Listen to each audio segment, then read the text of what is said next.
this video that popped up. It was posted by Quadrant Canine. My buddy Yotis, who runs Quadrant Canine, posted this, and it has been circulating a little bit too. And it's this video right here. So this is some footage that was taken undercover from some of the clubs in Holland for KNPV. And I posted it. I shared it from the original post from Yotis, and I'm gonna read you what he put here in a little bit.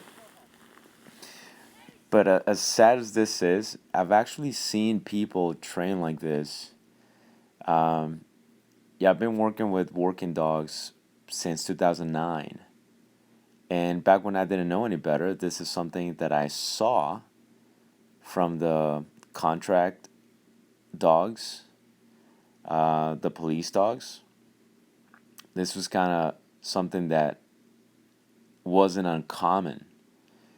And when I got to the pet industry and I started working with, with clubs, and I started working with sport dogs, I didn't see it quite as much, but still occasionally I would see it. So it is something that is definitely there. It's not something that people get surprised about. It's unfortunate and I don't like it, but if you have worked with protection dogs, if you work with police dogs, the military dogs, the contract working dogs, if you have worked with sport dogs, not even in just protection training, but even in other disciplines like retriever training, this is something that unfortunately is not all that uncommon. And it's just sad to see that, but unfortunately that's how it is.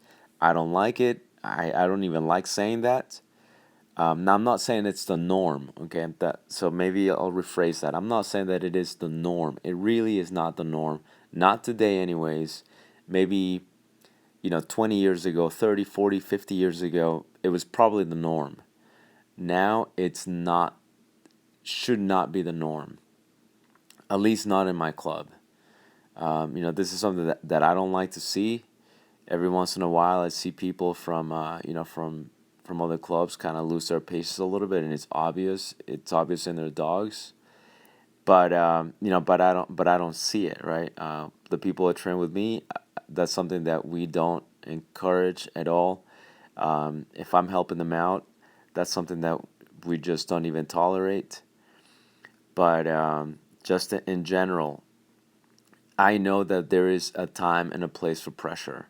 And I know there is a time and a place for even hard corrections at times, which is rare. I Most of my training sessions with my dog,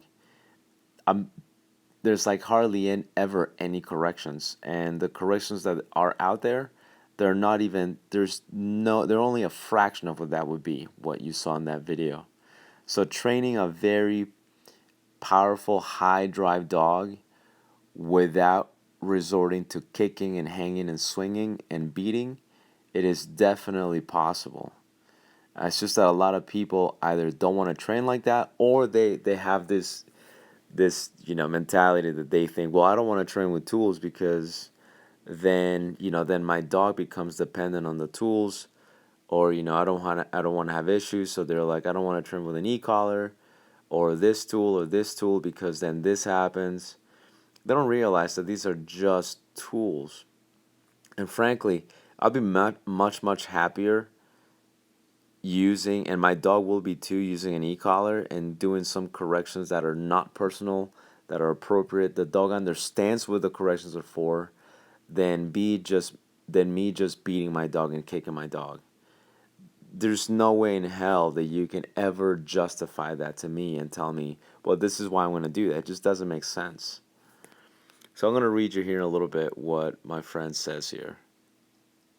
Okay, and here's his original post. This is a trailer of the Undercover documentary made in Dutch KNPV clubs. It's going to be shown tomorrow. This was, back a few weeks ago on Dutch national TV.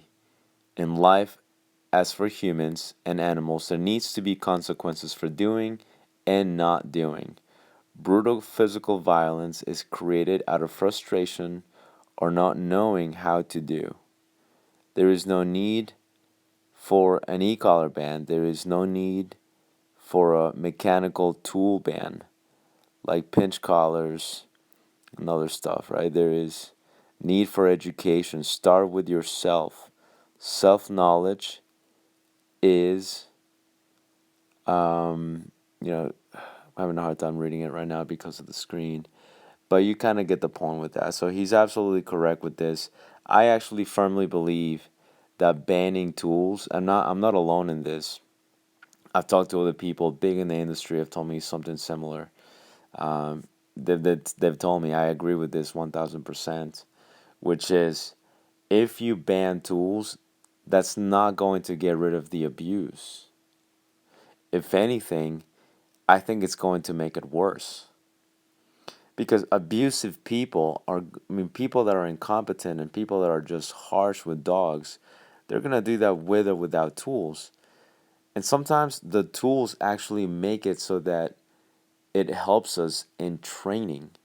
When you get rid of the tools, you're going to give these people no choice, these people, no choice but to use blunt objects. You're going to give them no choice but to use their feet and use their hands and their knees and the end of the leash and anything they can hit the dog with. At least with tools, tools allow us to communicate and train and provide consequences once the dog understands the behavior.